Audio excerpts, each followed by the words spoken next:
Vítame vás vo videomanuáli produktu Multisites. Dnes sa pozrieme na tvorbu noviniek a banerov. Pre tvorbu noviniek klikneme na Portals, News. V pravej časti máme možnosť Create New Record, čiže vytvorenie novej novinky. Klikneme, zobrazí sa nám tabuľka, kde ako prvé máme title, vpíšeme názov novinky, napríklad novinka, nasleduje Customer Type,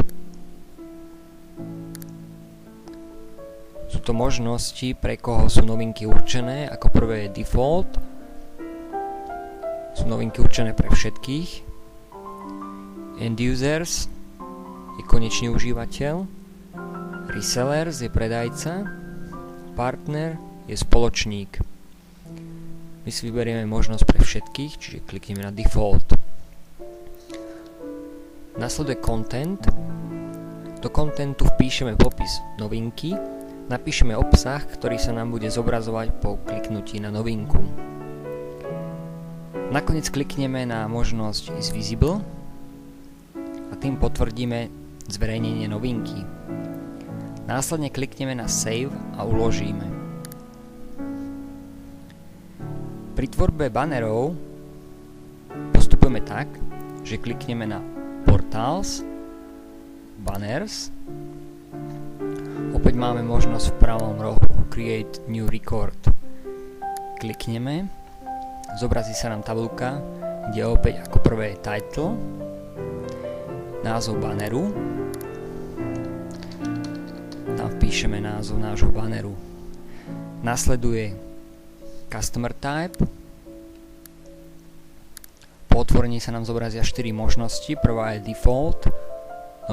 Banner je určený pre všetkých. End Users, konečný užívateľ. Reseller, predajca. Partner, spoločník. Opäť si vyberieme Default.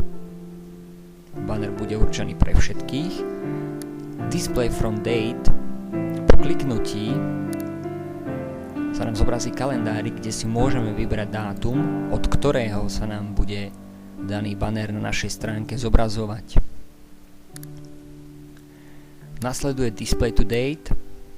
Po kliknutí sa nám opäť zobrazí kalendárik a vyberieme si možnosť, dokedy sa nám bude daný banner na našej stránke zobrazovať.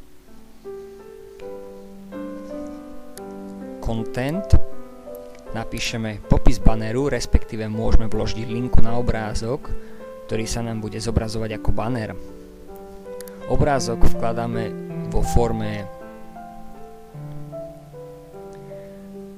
zátvorka, hviezdička, cesta k obrázku, hviezdička, zátvorka.